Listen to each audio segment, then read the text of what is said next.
mission for you and for me. You see, your mother, she has been suffering, and the truth is told beneath the sea. So raise your voices, sing like ocean waves crashing to the shore.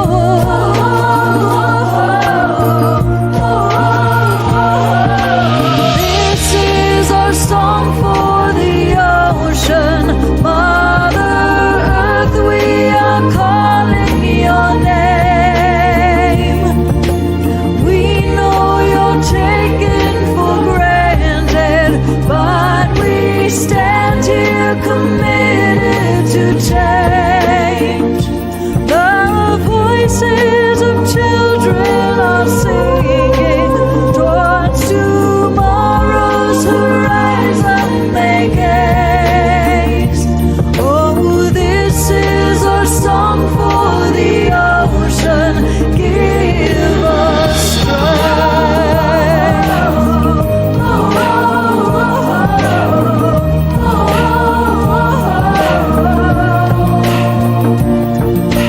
Each and every voice will be counted, as each and every soul has a place, sharing on this beautiful planet. We need awareness every decision we make. So raise your voices, sing like thunder, strength in harmony.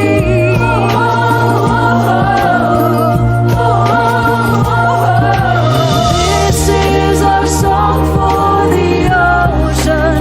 Mother Earth, we are calling your name. We know you're taken for granted, but we stand here committed to change. The voices of children are singing towards tomorrow's horizon they gaze. Oh, this is our song for the ocean. Give us strength.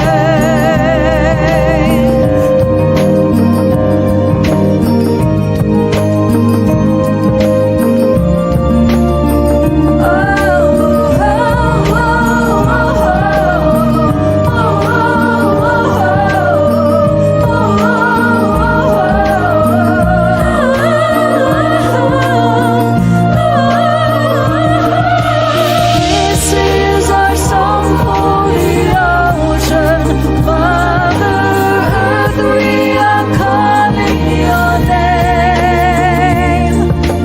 We know you're taken for granted, but we stand here committed to change. We are voices of children are singing towards tomorrow's horizon they gaze. Oh, this is our song for the ocean. Give us strength. Oh, this is our song for the ocean. Give us strength.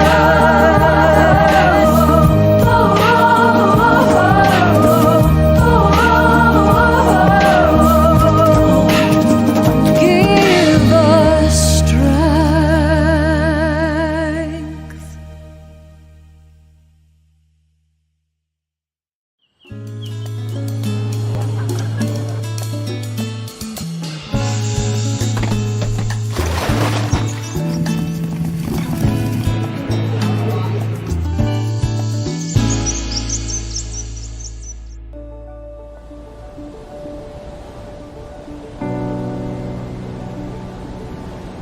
I'm going to tell you a story about the land of the sun, a land that shines and vibrates to the rhythm of the waves, a unique country a true tropical paradise.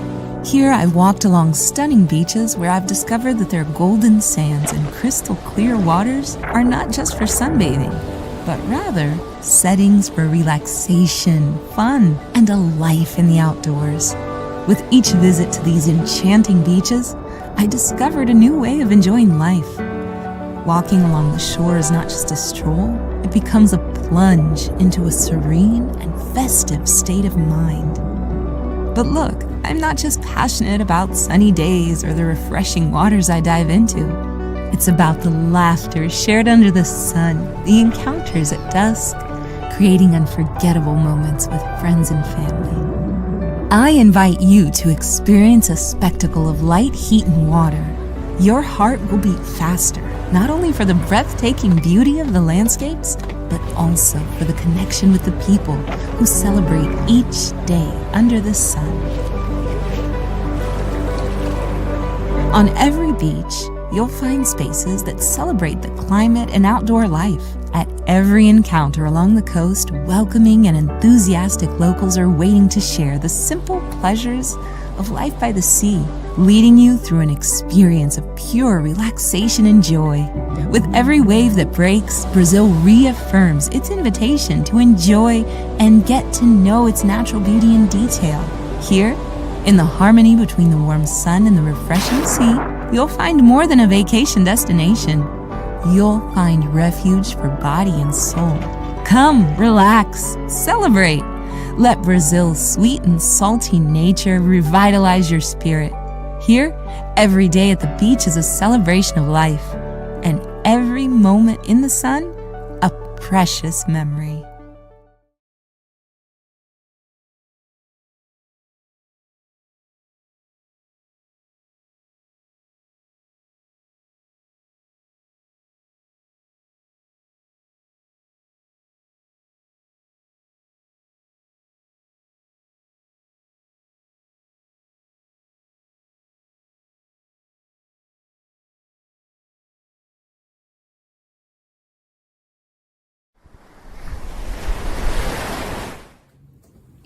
Hello, I am Luciana Yokoyama Xavier, an oceanographer working with the UNESCO Chair for Ocean Sustainability in Brazil.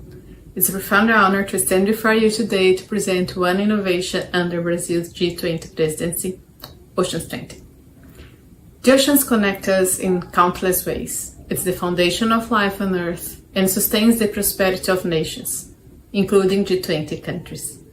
The ocean is responsible for transporting 90% of global trade, securing essential infrastructure, and acting as the backbone of the internet. We are here today because we have the ocean. It provides food, jobs, and livelihoods for over 3 billion people. If the ocean were a country, it would have the 8th largest economy in the world. All G20 members are connected to the ocean, and together they account for 45% of the world's coastlines.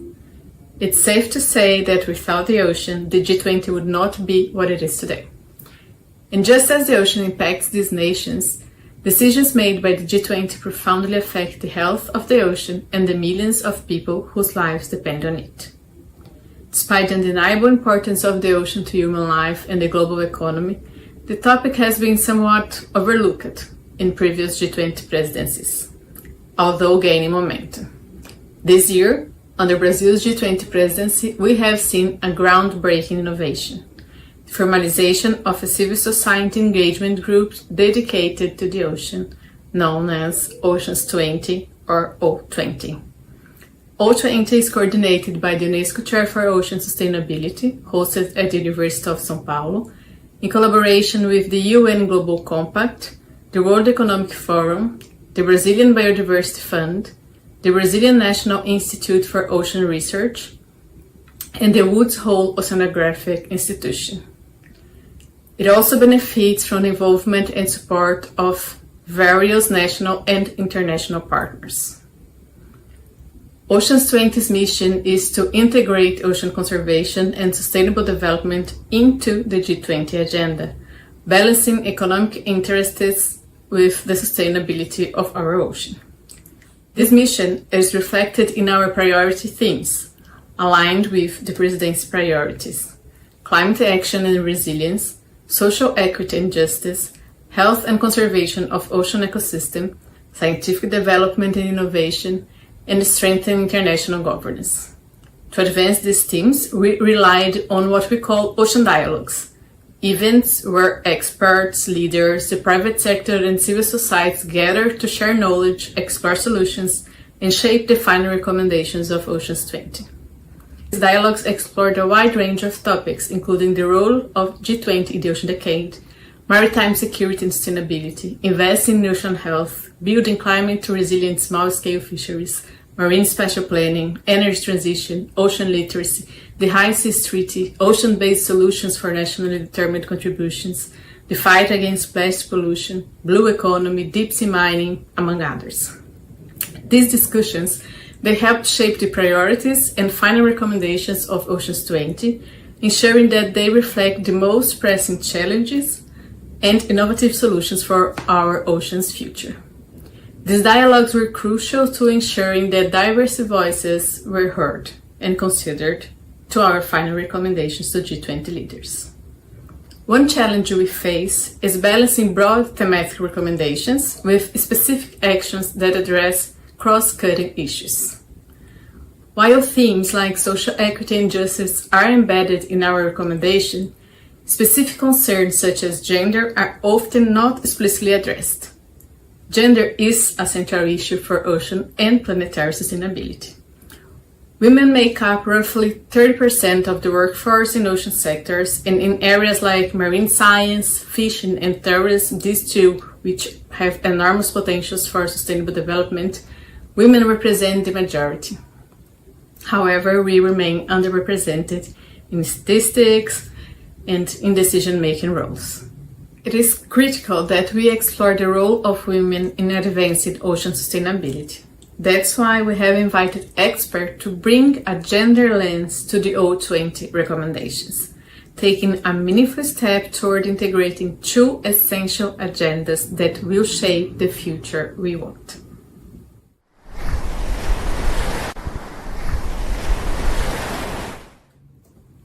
Hello, I am Oceans20 Segment, an oceanographer working with the UNESCO Chair for Ocean Sustainability.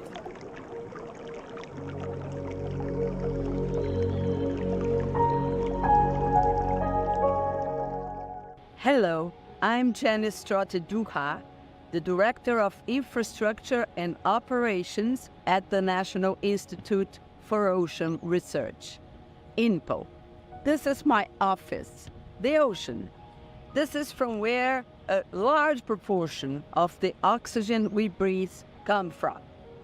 Today, I want to briefly talk about the vital role our oceans play in climate change and coastal resilience.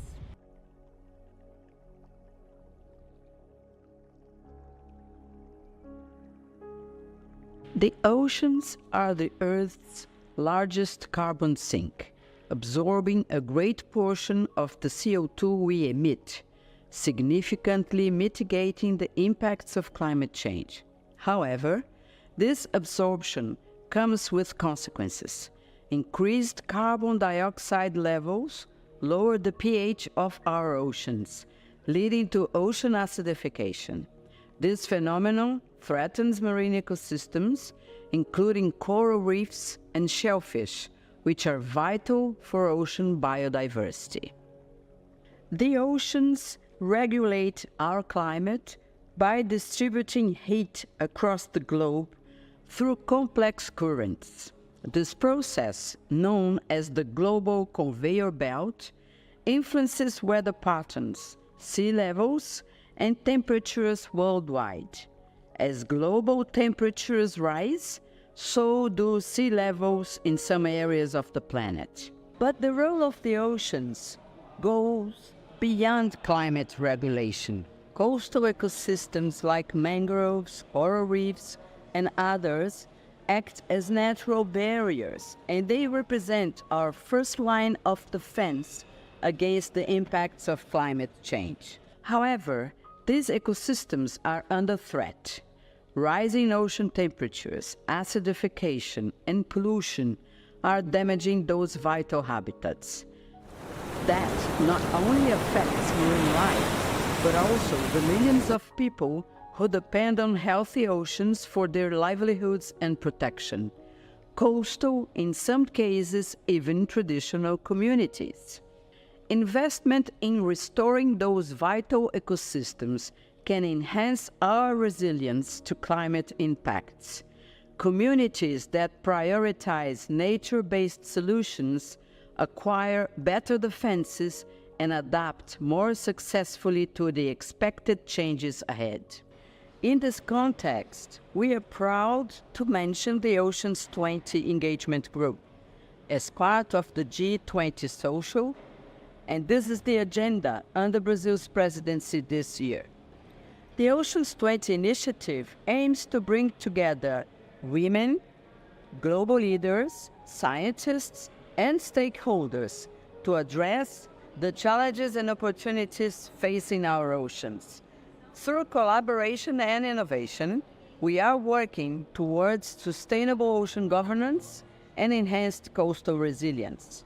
It is quite a significant step in recognizing the central role of oceans in global climate and economic stability, and women's potential role in the whole process.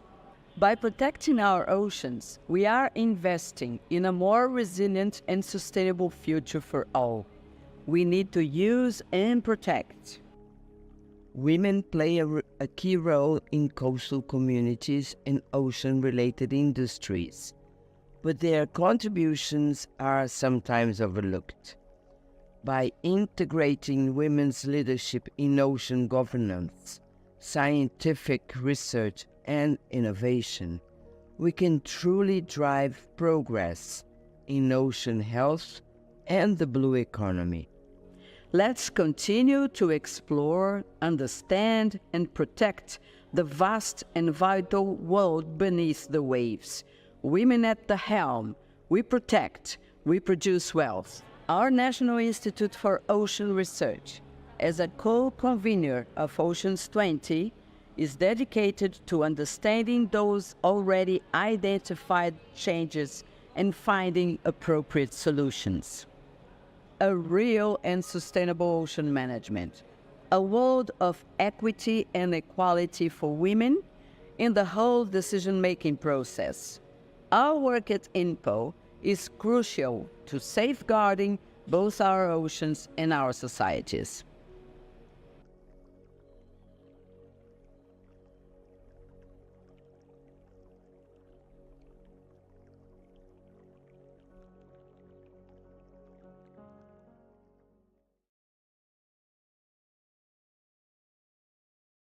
The G20 represents 80% of global GDP, 45% of the world's coastline, and 60% of the world's population.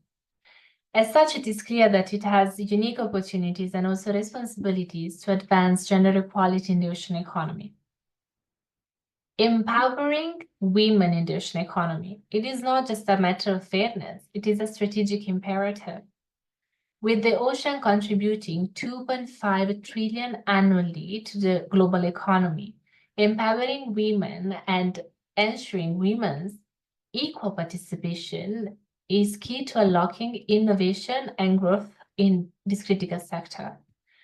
By promoting gender equality in ocean financing, we can catalyze more sustainable and inclusive development, which is vital for the future of our economies and our planet. I am pleased to have this opportunity to share the Oceans20 Engagement Group's priorities on accelerating ocean finance through a gender lens. This effort underscores the economic urgency of empowering women within the ocean economy. Due to the interconnected nature of the ocean across several other agendas, by advancing gender equality in the ocean, G20 can drive progress across various sustainable development priorities, amplifying the benefit for all communities, particularly the most vulnerable and affected by climate change, such as women are. The Ocean20 would like to recommend that G20 takes 5 high-impact actions that can help remove barriers and unlock opportunities for women in the ocean economy. So first of all, G20 should integrate gender considerations into blue economy investments, such as sustainable fisheries, marine conservation, and renewable ocean energy. Why is this so critical? Let me just give you an example. According to FAO, although women make up 50% of the overall workforce throughout fisheries and aquaculture value chains, occupying critical roles, they constitute a disproportionately large percentage of people engaged in the informal, lowest paid, least stable, and least skilled segments of the workforce. So by integrating gender considerations into blue economy investments, G20 can ensure that women, especially in coastal communities, have equitable access to the financial resources that are needed to thrive in ocean-related industries. Second, G20 should develop women-centered financing models, such as microfinance or gender-responsive blended finance mechanisms like blue bonds, for example. These specialized financial products can address women-specific financial needs and empower female entrepreneurs as well as small businesses in the blue economy. Third, it would be extremely important to enhance gender-inclusive ocean governance, including setting guidelines for G20 members countries to integrate gender into national blue economy strategies. By ensuring women have leadership roles in decision-making processes that are related to ocean finance policies and strategies, G20 can actually open opportunities for women to influence but also benefit from ocean finance. Furthermore, we recommend that G20 fosters capacity building and skill training for women in ocean-related sectors. Through ocean literacy programs, particularly in indigenous and coastal communities, women can be equipped with the skills that are needed to participate in higher value sectors and improve also their financial and economic independence. Finally, align ocean finance with the SDGs, with the Sustainable Development Goals, particularly SDG 5 on gender equality and SDG 14 on life below water would be really critical. In fact, ensuring that women's empowerment is central to ocean finance strategies can lead to more equitable access to resources and also decision-making. In summary, we do encourage G20 leaders to integrate gender into blue economy investments, design women-centered financial mechanisms, promote women's participation in governance, build capacity, and align efforts with SDGs. We strongly believe that by focusing on these priorities, G20 leaders can ensure that ocean finance not only drives economic growth, but does so in a way that promotes sustainability, equity, and gender equality.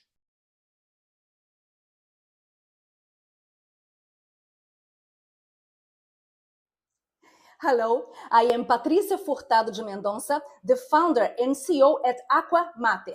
And today I want to discuss how we can advance ocean sustainability, but through a gender perspective. Because we know women play a key role in coastal communities and ocean-related industries, but their contributions are often overlooked. By integrating women's leadership in ocean governance, research, and innovation, we can truly drive progress in ocean health and the blue economy.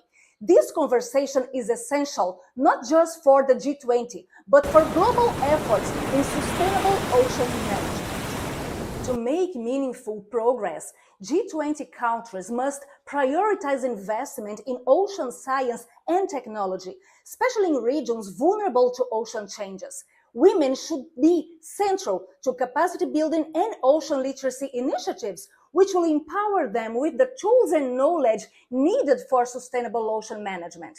This investment doesn't only foster equity, it also ensures that ocean management benefits from diverse perspectives, strengthening our ability to address global challenges such as climate resilience and sustainable fisheries. Women's involvement in ocean governance is crucial. We need to foster leadership opportunities for women in marine industries and ocean-based economies. Women often bring traditional ecological knowledge that complements scientific data, ensuring policies are more grounded and effective. Promoting gender equality in decision-making isn't just about fairness. It's a smart approach ensuring more informed and sustainable ocean policies that protect marine biodiversity and drive economic growth. Technological innovation is key to advancing ocean monitoring and enforcement. Tools like AI and satellite imageries can improve marine biodiversity protection, especially in marine protected areas. It's essential to ensure these technologies are accessible to everyone, especially women in local and coastal communities. By promoting public-private partnerships, we can accelerate the development and adoption of these technologies, making ocean conservation efforts more scalable and impactful. Ocean literacy is a powerful tool for change. By educating communities, especially women and youth, we can foster long-term stewardship of the ocean.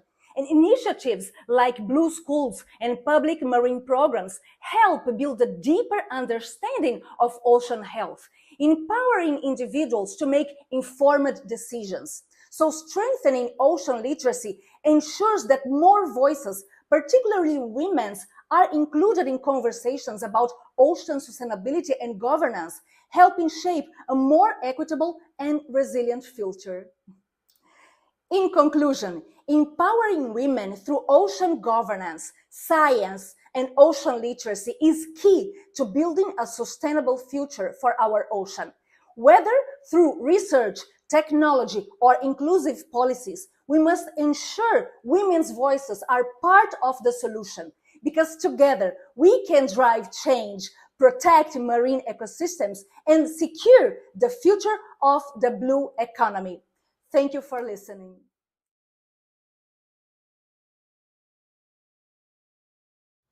Hi everyone, I'm Myla Guillon, and today I'll bring some reflections on Oceans20 Dialogue's macro theme of governance and international collaborations. Miles beyond the coast and at great depths of the ocean, there is a lot going on. As we know, the ocean has no boundaries, and also in areas beyond national jurisdiction, there are several existing pressures from human activities, including marine pollution, deep-sea mining, industrial fishing, and climate change, among others. But who governs natural resources occurring so far beyond the coast of any country? Who takes care of it? In 2023, the international community welcomed the finalization of negotiations around the Biodiversity Beyond National Jurisdiction Agreement, also known as the High Seas Treaty. The BBNJ agreement is a policy instrument that has as objective to ensure the conservation and sustainable use of marine resources in areas beyond national jurisdiction. As a first recommendation, it is key that established international marine governance instruments, such as, for example, the United Nations Convention on the Law of the Sea and the new BBNJ Treaty, are signed and implemented. In the case of the new BBNJ Treaty, it is necessary that at least 60 countries ratify the BBNJ agreement for it to be enforced. Only by being enforced, such instrument can be effective in ensuring a sustainable management of the marine environment. Secondly, we need to remember that pressures on the marine environment know no boundaries. Therefore, governments must ensure that there is coherence between the different governance processes taking place in international waters. Governance frameworks, such as those from the International Seabed Authority, which regulates and manages mineral resources in areas beyond national jurisdiction, need to work towards the same general objectives. In that sense, coherence is key. We then request from G20 countries that they work collaboratively to ensure that marine governance processes are convergent and harmonious. Further, Ensuring more participative and transparent processes of international marine governance is important. Such participation should include, as part of decision-making processes, the voices arising from small-scale fishermen and fisherwomen, coastal community, youth, and indigenous peoples, and other minorities. In that sense, actions towards stimulating and supporting the presence and participation of such groups is an important way forward. The BBNJ instrument has as a pillar component capacity building. Imbalances between developed and developing countries are historic, and therefore G20 leaders must engage in balancing such relationships by fostering collaborations. This can take the form of joint training programs, mapping gaps in human capacity, infrastructure, and technology, and ensuring that all future parties of the BBNJ agreement have the conditions and infrastructure to comply with the objectives of such instrument. Finally, as a novelty in the international governance of the oceans, the BBNJ instrument addresses gender responsiveness in its text. We already know that women are the most impacted by climate change and other human impacts in coastal communities. We also know that historically, women have been excluded from decision-making processes, especially those representatives from indigenous peoples and small-scale fisheries are often excluded from processes at local, regional, and international levels. Therefore, it is pressing that gender imbalances and inequalities are also considered in the decisions and strategies to manage the ocean. We urge the need to find pathways to bring into practice gender-responsive measures in international governance, the promotion of women's leadership in science, industry, and governments, and their active participation in decision-making processes at local, regional, and international levels. Together, we can change our future and the future of the ocean. Thank you. The second annual Digital Power of Women conference this year will be an official side event of Oceans20 Brazil, that in turn is part of the G20 Social, an initiative started by President Lula. We will feature female perspectives from early career scientists to senior advisors. Listen to them. Hi, my name is Nakia Gareng. I work at the Institute of Marine Affairs in Trinidad and Tobago. My background is in remote sensing, but broadly in GIS. And I believe the most important thing would be to continue creating a space where women not only have a seat at the table, but we're listened to, continue supporting, continue just opening up avenues so that women, especially young women, can continue coming into and having a really active and impactful role in marine science and communication. My name is Christine Canals, and I'm from the University of Maryland Center for Environmental Science, and also the Ocean Bridges team with the ECOP program from the United States. I think the most important change that we need to have to normalize women's leadership is to have women in leadership positions and high up positions, so they can make space for younger people and other community women to be part of the science. Hi, I'm Mariana. I'm from Brazil. I'm with the Women's League for the Ocean. And I really would like to see more women involved in leadership positions, and that is normal for us. And by that, we really could benefit from connecting to each other, women helping each other, and also investing in careers for women at the beginning of their journeys, their professional journeys, so we could be more empowered by ourselves to be able to take on those leadership roles. Thank you. My name is Mataba Malange from the King Peninsula University of Technology in South Africa. The most important change to normalize women's leadership in tackling climate change and advancing ocean science is to make room for women to occupy this space genuinely and authentically. This means allowing us to bring unique perspectives and new ideas to the table. If women can bring new life into this world, then I'm pretty sure they can bring new ideas to tackling climate change and advancing ocean science. Let's make that change. My name is Juliet Hannes, and I'm from Cape Town in South Africa. And one of the things that we really need to do to be able to normalize women in leadership roles is to empower men to be there, to have a voice and to support us so that they know how they can work with us to ensure that women in leadership roles is the new norm. This is such a great question, and I'm really honoured to be able to give my humble opinion on it. You know, of course, there needs to be change in structures and processes, and there need to be strategies and action plan to really advance this issue. And there's some great examples within the UN system, outside the UN system, of where this is happening. But at the end of the day, we're all people. And we need to be working with girls, young women, boys, young men, so that the notion, that the idea, that the experience of women in ocean science is just completely normal, and people are not even asking questions. And this needs to be reinforced by intergenerational solidarity. So one generation of female scientists is working and inspiring the next. So by the end of this decade, gender equality in ocean science is just something we can take for granted. I'm Siggy Gruber, and my suggestion to you to become and to remain really a leader of climate change and the nexus with the ocean is believe in yourself.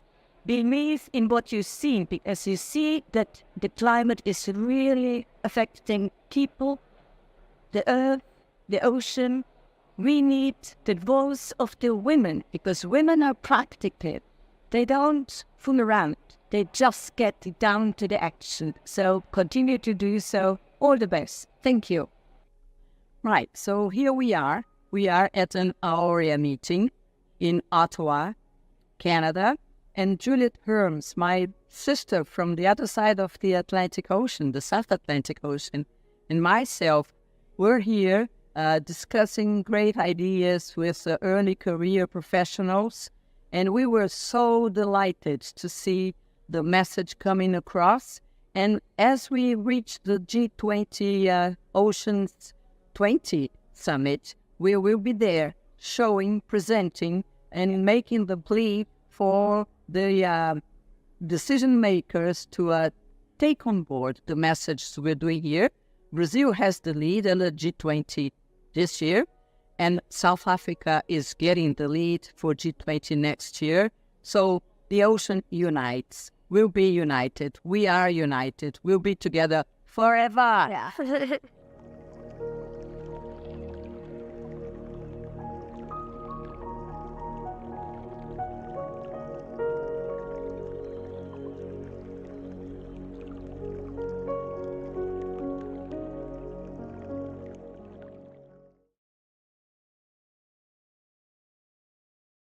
A Escola do Mar é um projeto que nasceu na região dos Abrolhos, no extremo sul da Bahia. Um lugar muito especial que abriga a maior biodiversidade marinha de todo o Brasil e é palco para importantes áreas naturais protegidas e uma pulsante riqueza histórica e cultural.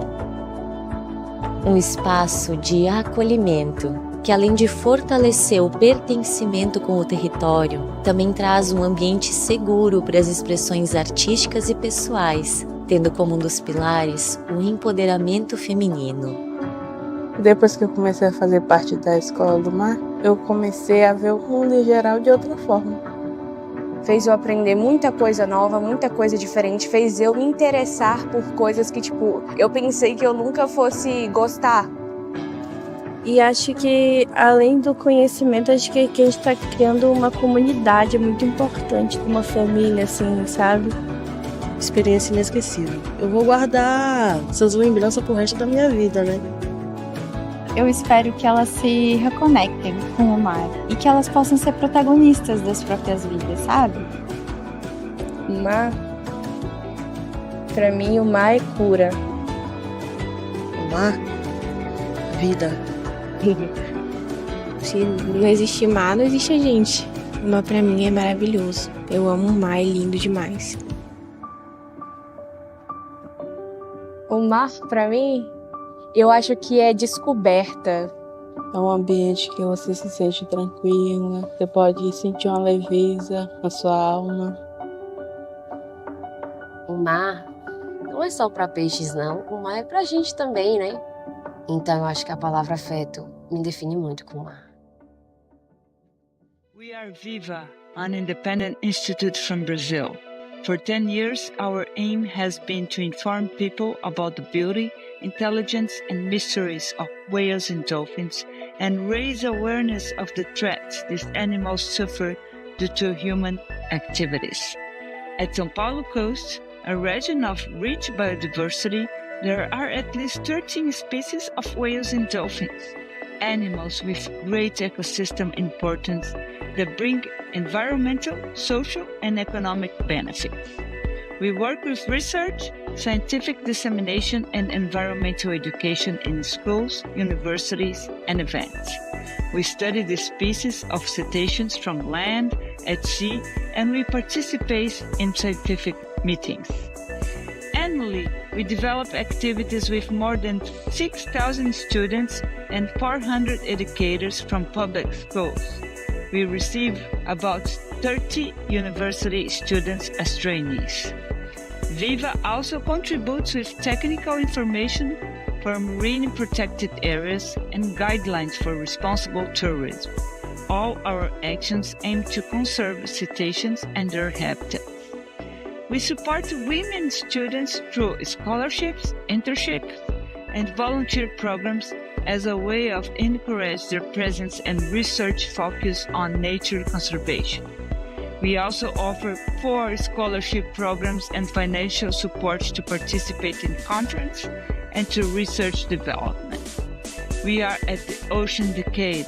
It is essential that humanity realize the consequence of our actions on the planet and the importance of research and social environmental actions to expand positive impacts on Earth. Viva is part of this movement.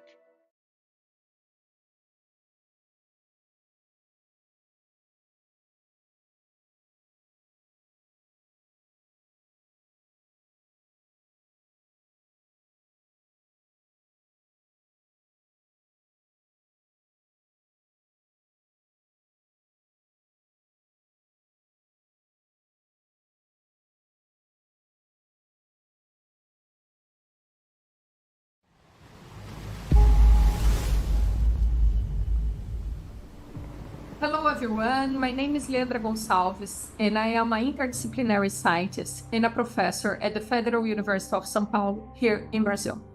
I am one of the co-founders of the Women's League for the Ocean.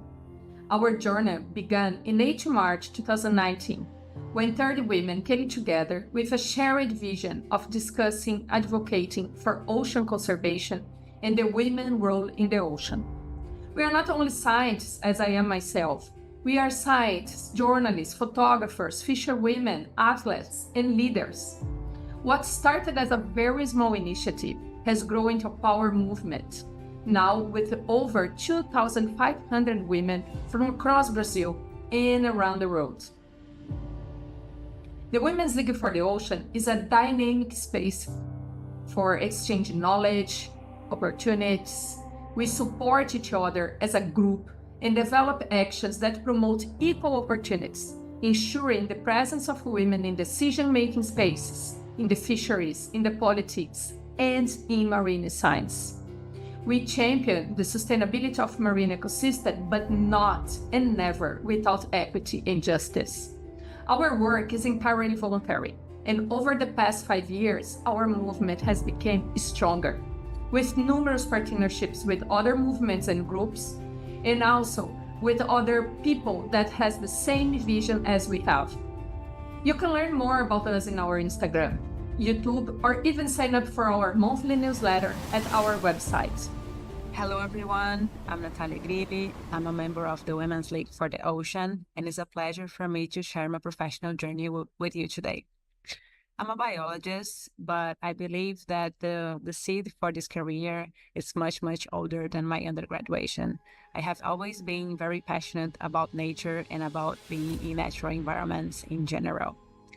Sadly, I could witness in my lifetime the degradation of many natural environments that I deeply care about in Brazil, such as coastal areas and parks. So after I graduated, moved by this need for change, I started a master degree in coastal management to try to understand how can we better manage human activities in coastal areas to try to reduce our impact in these areas.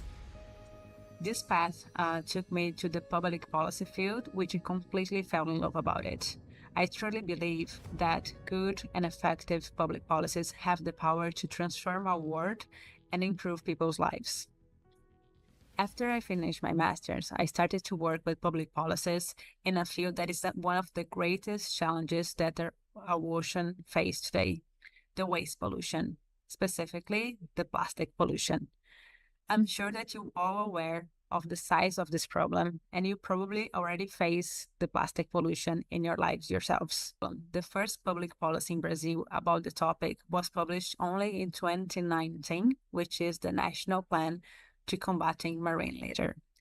In my opinion, 2019 it's very recent, but since then, other coastal states started to develop their own public policies about it, and I had the privilege to be part of the team who partnered with the Secretary of Environment and Infrastructure of São Paulo State to build the first state-level public policy on this issue, which was the Marine Litter Monitoring and Assessment Plan, published in 2021. So after the successful experience, our team expanded the work, and right now we are partnering with other 7 coastal states in Brazil: Paraná, São Paulo, Rio de Janeiro, Bahia, Ceará, Rio Grande do Norte, and Amapá. Our goal is to provide scientific knowledge and help public managers to include the marine litter topic in their political agenda. And by this is not only developing a specific policy on that, but also to include marine litter topic in other areas, such as on public policies in waste management, water resources, environmental education, and many others. Because we understand the marine litter in a holistic way, and that a good approach would be a preventive approach. This means that the marine litter problem goes much beyond collecting our waste in coastal environments and oceans.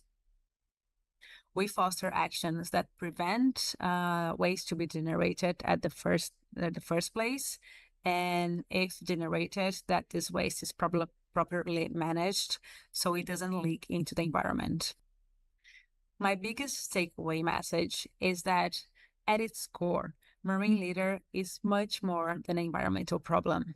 It's just the tip of the iceberg of a much greater problem, which is about social development and social inequality. To really solve marine litter, we need to rethink the entire life cycle of products and change the way we buy, consume, and discard our everyday items. I was so captivated about this area of work that I decided to do a PhD on that. And right now I'm in the second year of a PhD in political sciences and international relations at the University of Tasmania in Australia. I'm looking into public policies that try to promote a plastic circular economy and its environmental justice implications. One of my areas of work is the Global Plastics Treaty, which is being negotiated right now by more than 170 countries and should be finalized by the end of 2024. I had the privilege of going in person into these international negotiation sessions as an observer, and I really encourage you to keep an eye on this important process too, because the treaty has the potential of really, truly change the way plastics are produced, consumed, and disposed. It's not about being against all the plastics, but about producing better products, producing products that are safer for our health and for the environment. If you're interested, I recommend you to check out the United Nations Environmental Program on that. and partner with some civil society organization in the region that is pressing the government for a strong and effective treaty.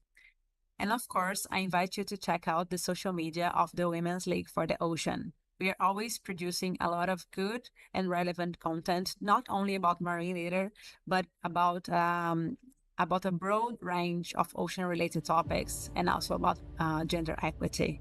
I hope to see you all there. Olá, me chamo Paulina Chamorro, sou jornalista e uma das co-idealizadoras da Liga das Mulheres pelo Oceano. Eu estou muito feliz de passar aqui para poder compartilhar com vocês algumas ideias a respeito da importância da comunicação, da representatividade, de tirar da invisibilidade não só o trabalho do coletivo de mulheres, como também da importância do oceano para a nossa vida. A Liga, quando nasceu em 2019, tinha como uma das bases, e tem, a questão da comunicação. É muito importante que a gente possa, nesse trabalho de somar os esforços de mulheres pelo Brasil e no mundo, de mostrar que através dessa união a gente possa trabalhar por um oceano mais conservado, por um planeta mais justo e também mais igualitário. Eu trabalho com comunicação há mais de 2 décadas, muito mais de 2 décadas, e nesse tempo eu tenho percebido de como a importância de trazer, de traduzir, de explicar da nossa conexão com a natureza tem se tornado primordial no momento em que a gente vive, no momento que a gente está nesse planeta. Tem também surgido muitos questionamentos da forma como fazer isso, né? Da necessidade e da urgência de trazer mais engajamento da sociedade, de não afastá-la da situação e não afastá-la do problema, e muito menos da busca de soluções. E eu acho que a comunicação, e principalmente uma comunicação inclusiva, amorosa, como eu gosto de dizer, tem um papel fundamental nisso tudo. A gente trabalha com isso na Liga das Mulheres pelo Oceano, em busca de ter mais vozes, né, uma diversidade de vozes e de pontos de vista, mas também nas diferentes linguagens que a gente pode acionar. Eu tenho um podcast já há bastante tempo, um dos pioneiros aqui no Brasil, para falar sobre temas ambientais, e ao longo desse tempo tenho percebido também da necessidade da gente trabalhar nessa linguagem mais inclusiva e amorosa para trazer mais gente, para furar-nos as bolhas, como muito bem é dito. E nesse caminho eu desenvolvi, juntamente com o fotógrafo João Marcos Rosa, um projeto multimídia chamado Mulheres na Conservação, onde nós trabalhamos justamente isso, através da história de grandes mulheres conservacionistas aqui no Brasil, que trabalham em diferentes frentes de conservação. Nós temos conseguido trazer o exemplo de como essa luta pelo oceano é importante, como essa luta pela conservação da biodiversidade é importante, através do exemplo. Então, o Mulheres na Conservação, ele mostra, através da história de grandes mulheres que dedicam a sua vida para a questão ambiental no Brasil, como isso é importante e como isso é principalmente inspirador. E esse trabalho do documentário Mulheres na Conservação, de mostrar, né, através das redes sociais, do filme e da websérie, tem despertado inspiração, tem despertado novas fontes de informação, mas principalmente eu acho que de inspiração para novas gerações, para pessoas que estão aí também trabalhando pela conservação, para mostrar que não estão sozinhas. Então, acho que o papel hoje que a comunicação em lugares tão biodiversos como o Brasil é fundamental para trazer o engajamento da sociedade, mas principalmente para trazer e mostrar que ainda temos caminhos para lutar, para trabalhar e para se inspirar. Então, eu acredito que a união coletiva de mulheres, como acontece aqui na Liga das Mulheres pelo Oceano, é um excelente caminho, uma excelente ponte para fazer essas conexões com uma sociedade mais engajada e também pela luta de um planeta mais limpo, mais justo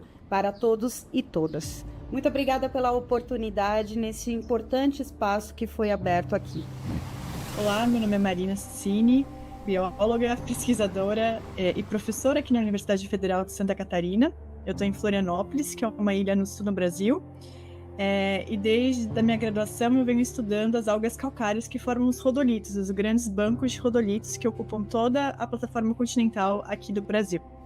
Esse ano eu ganhei o prêmio Marta Vanucci como jovem pesquisadora pela conservação dos oceanos, e desde muito cedo na minha caminhada eu venho buscando em como o conhecimento científico ele pode ser utilizado em prol da conservação dos oceanos e levar um pouco mais sobre o que a gente aprende e descobre para as pessoas em geral. Atualmente também eu trabalho nas ilhas oceânicas brasileiras, são aquelas ilhas que estão bem distantes do nosso olhar, né? Quando a gente vai aqui à praia eu vejo várias ilhas, mas essas ilhas estão realmente distantes, a quilômetros e quilômetros e dias de navegação. Elas são importantes porque elas representam os únicos lugares ainda quase que intocáveis no planeta. Então elas oferecem verdadeiros laboratórios naturais para que a gente possa estudar como os processos ocorrem e como possíveis interferências humanas, né, como a poluição, sobrepescas, podem estar afetando esses sistemas, né? Essas ilhas são Atol das Rocas, Fernando de Noronha, São Pedro e São Paulo e Ilha da Trindade. E lá a gente vem trabalhando continuamente nos últimos 10 anos e tem revelado que quando a gente decide preservar o ambiente, né, os resultados eles são maravilhosos. Da mesma forma, quando a gente para com práticas invasivas e danosas para o ambiente, como a pesca, né? Por exemplo, usando técnicas como espinhel, quando a gente bane elas, a gente consegue ver as populações retornando, como, por exemplo, o que a gente tinha observado em São Pedro e São Paulo, com o retorno dos tubarões. Um outro ponto importante que eu venho me dedicando nos últimos anos é como a gente levar esse conhecimento para as pessoas, utilizando diferentes ferramentas. Então, a gente tem produzido mini documentários, a gente tem participado de feiras nas escolas, em bate-papos com cientistas, que além de falar o que a gente faz, a gente faz com que mais pessoas reconheçam nesse lugar, né, que é fazer ciência. Então, eu vejo que esse prêmio da Marta Vanucci também foi super importante para dar espaço, né, na mídia aqui local, das meninas, das mulheres se reconhecerem também e poderem trabalhar nessa vida venturosa no oceano, né, que é tão, tão maravilhoso. Assim como na ciência, né, a gente não faz nada sozinho. E ter o reconhecimento por um prêmio, ele foi muito mais do que ser o reconhecimento de uma pessoa só, mas de um monte de pessoas que vieram comigo, né, desde família, colegas, orientadores. E mais recentemente eu estive em Fernando de Noronha num trabalho de campo, e aí eu pude ver como as pessoas que me ajudam, que me apoiam, que garantem minha segurança no mar, eles estavam super emocionados com esse reconhecimento, que também era para eles uma forma de ver como é que os trabalhos deles também atuam em prol da conservação. Então, um prêmio que simbolicamente é para uma pessoa, ele carrega consigo, né, e consegue promover o entusiasmo e a esperança, né, e torna essa esperança, que na verdade é um verbo, que é o esperançar por um oceano saudável, né, para o nosso futuro. Então, acho que a grande mensagem do prêmio para mim foi essa, que não é para uma pessoa, mas é para todo um grupo de pessoas que vem trabalhando junto. Hi, I'm Bárbara Pinheiro. I'm a black woman from Northeast Brazil. I'm part of the league, and one of the options that we have to be part of the league is participating in the task groups. So we do have the Ocean Decade task group. I'm coordinating the Black Women Task Group, but we also have the editorial and the biodiversity ones. And I'm also a JDI advisor. What that means? That means that I'm advocating for justice, equity, diversity, and inclusion. And I do have a question for you. How often do you think about gender equity and diversity in your work, in your project, in the events that you participate? Have you feel the difference when you think about these questions in your day-by-day life?